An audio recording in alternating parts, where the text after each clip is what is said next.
Welcome back to Learning Java. Today we are going to be going over the user inputs. So a user input basically is it reads the input of a user given through the console. So in order to use this, we need to firstly import the scanner class, which is all stored in this file called java.util. So we need to import this class first to use it. So we do import java.util.scanner. What this does is, so there are a lot of classes that are stored in here. One of those classes is scanner. So in order to use the scanner, we need to import it. Now there are a lot of these classes that are pre-built.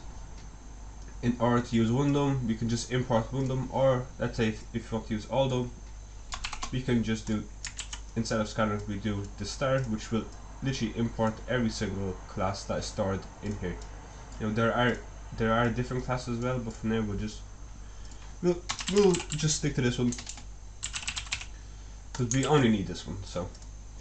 So after you import the scanner class, we need to create a scanner object. The way we do this is we use scanner. We give then the name of the scanner. So I'll just do I don't know, let's do input, I guess. Actually no, because then that's not the best one. Let's just do scanner.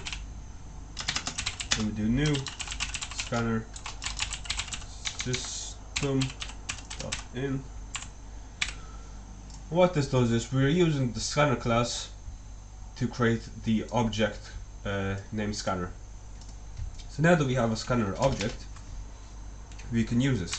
So let's say we have, we print out to the console something. What is your name? So when we run this, you see in the console we will get, if it runs, what is your name? Simple. Now let's say we want to get some kind of information back from the user. So what we'll do here is we are going to give it a string, and we're gonna go user inputs. This is what the user inputs. This can be named anything, obviously. It's just a name of the variable.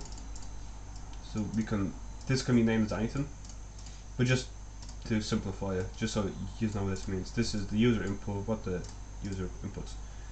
And now what we're gonna do is we're gonna call this again, this scanner class that we made.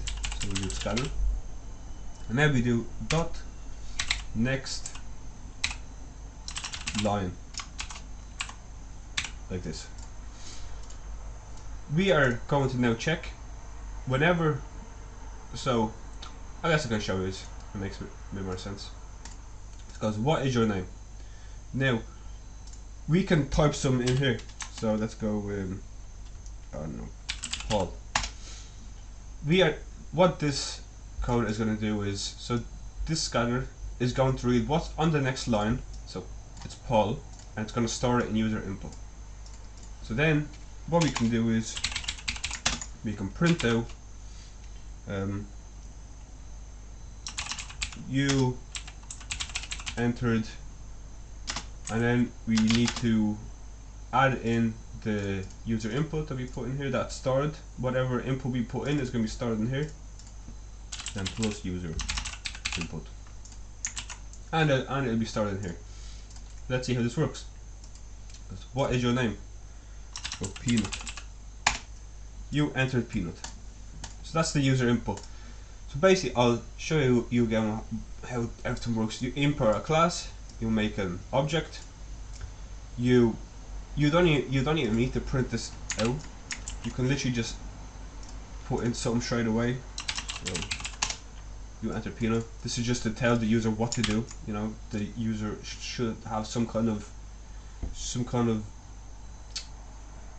It should tell the user what he should do. Now in this case, it is what is your name, so it's asking the user to put in its name. because if we didn't have that, we wouldn't have this. We wouldn't know what to write in here. And then the scanner will read what the user has entered. It will store it in user input, and then it will print out this string plus this string. So the scanner.next line, this is used to read strings. So whatever the user puts in here as the input, it will be stored as a string. In order, let's say we're gonna ask it for its age, and we want to store it as a int. Firstly, this will have to be called int, and now you see we get an error. So let's say we want to store this as an int. The user input we need is an int. Straight away we get this problem. We need to tell the scanner that the input that we are going to get is going to be an integer. So instead of next line, we do next int, and that's going to store the user input as an integer and not as a string. But we have the exact same. It'd be the same output. It's just now it's an integer and not a string.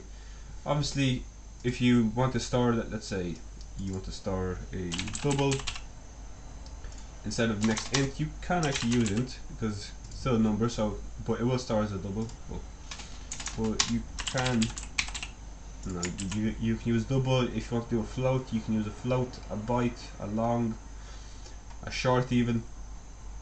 And yeah, so that's basically it for the user inputs. Pretty basic. You need to import the class, make an object, and then you can use it like this, and then it'll be stored in whatever variable you put in here. Now this can be any name, obviously. This can be any name. It doesn't have to be user input. But yeah, thank you for watching.